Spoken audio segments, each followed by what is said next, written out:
I found if I don't make these videos just on the fly and hold it or whatever, so you guys are gonna enjoy some shaky camera and I don't know, maybe hear the words that come out of my mouth a little bit.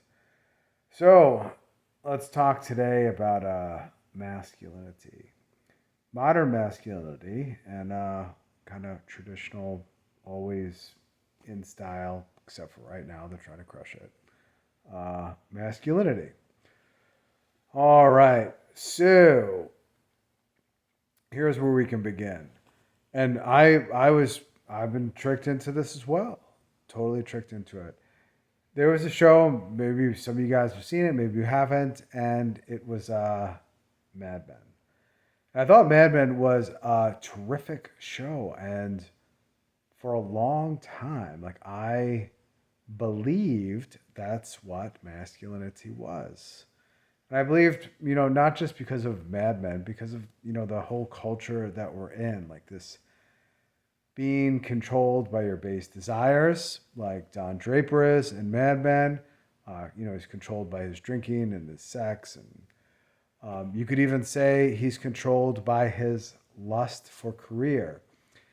And in the entire show, like you see him basically dedicate and sell off every piece of his life for his. I mean, we're talking about like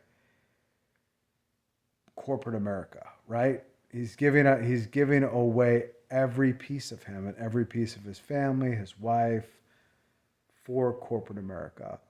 And then he's sacrificing everything else, his family, at the altar of, all his affairs and his drinking. And everybody seems like, all right, cool, masculinity, right? That's masculinity in a nutshell. Like very high powered, beautiful things, beautiful women around, lots of drinking, lots of smoking, lots of late nights out, a lot of corporate success and money.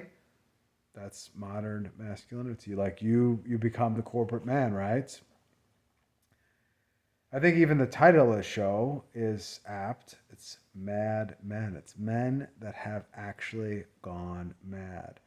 I think sometimes writers will write these shows thinking they're depicting this amazing thing, but what they end up showing is the opposite. They show masculinity turned upside down upon its head. That's what they're showing in Mad Men. They're men that are mad, and they end up titling the shows aptly. Like think of they didn't do that on purpose. Like, but it's almost like a play on words. Like they did know that they subconsciously were doing this. Now, there's a lot of shows and movies that are all just like this. And I don't watch a lot of movies anymore, or a lot of TV shows anymore. But any of those like those older movies, like The Wedding Crashers, and like all those other movies, just making men act like boys, and you could see how that is again like masculinity turned upside down. Like it's saying like this life of hedonism is awesome, and turns out that it's actually not. So I advise you guys so your worldview can be more stable and you don't make the same mistakes as I did, equating corporate success and money and drinking and girls to that worldly success to actually success, because I'm telling you guys, like it will leave you completely empty. When I lived that lifestyle, I was emptied out. I had nothing left, zero, and that's a story for a different video. But reading the old tales, you get to see what masculinity is. Like I'm always going to recommend the Bible because you could see masculinity in its rawest forms in the Bible. Um, let's talk about masculinity in Homer. So let's talk about the Odyssey. So the Odyssey, you guys have heard about it. If you haven't read it, I suggest that you just grab it and go read it. And I personally enjoy I think it's Robert Fitzgerald's translation of, he did the Odyssey, the Iliad, and then Aeneas, what's it called? Virgil's work about the founding of Rome, essentially. Anyway, yeah, the Aeneid, that's exactly what it's called.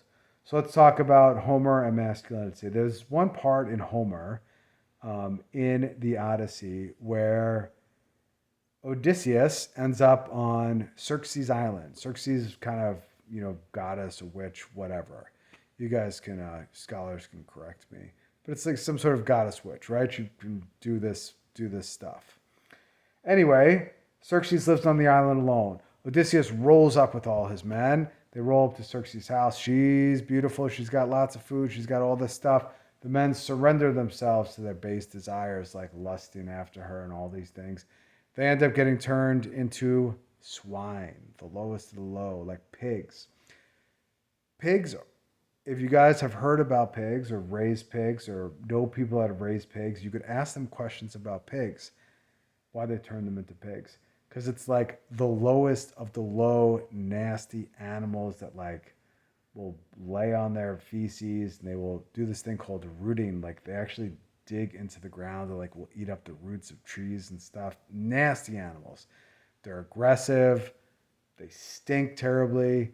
Like there's a reason why it's like you were turned into pigs, because when you follow your base desires, like you are the most vile of the kept animals, right? You're kept because that's where pigs are kept. They're kept in a pen, a pig pen, and they're some of the most vile kept animals that you can get. But no, you know who's not turned into a pig is Odysseus. Do you know why he is not turned into a pig? Because he has composure. He has control over his base desires. Does he probably want to bed down with Xerxes? Yeah, he probably does. I mean, it says he eventually does after they make an agreement of some sort. But he's not controlled by his base desires, even though she is luring him to be controlled by his base desires. Um, so the character of masculinity, having control over your base desires for food, for sex, for pleasure, for all of those things. Um, so I suggest, and I strongly urge you guys to read old books. Beowulf is another one where it's valor. These aren't centered around these guys feeding their base desires of like food and drink and women. These are guys going out on mission like Beowulf. Like he's going to another land to defeat the monster. And then, in his own land to defeat the dragon, which will actually be his end at the end. And there's a great lesson in that at the end where his men, all except one, has abandoned him in this fight with the dragon. He's mortally wounded. And he basically, it goes something along the lines of like the men that were like the most valiant men of the kingdom that also had their own little realms within Beowulf's kingdom. Like it will be found out very quickly that those men were cowardly and that they abandoned their high king, Beowulf, in this last fight, and that everything that they have will be taken from them. And there's a great lesson in that. It's like, not to be cowardly. And Beowulf, great inspiration for masculinity of like ruling your kingdom. And even your last act is to rule your kingdom and kill that dragon, even though you are mortally wounded and that's the end of you. And the lesson for those people that abandon him. So reading old literature gives us this distinct view of what masculinity actually is. And it is nothing about being centered around women or your life revolving around women or sex or pleasure or hedonism. It is books and tales and true stories about men that are going out on mission. Like they're going out to conquer, to convert, to build. Like if the saints are coming here, like think about that. You have saints like Saint Isaac George, like coming to the Americas to convert the Indians, and the Indians want to kill him. They want to kill him. Like that's all tough dude. Like these guys were all tough dudes. I'm going to be meeting with a priest that literally went to convert the cannibals in, I think, Papua New Guinea or something like that. I don't know. But anyway, I'm going to have a conversation with him. It's going to be probably pretty interesting. Like these are men that have control over their base desires. The best way to get control over your base desires is to make tiny little penitential acts all day long. And I do this regularly.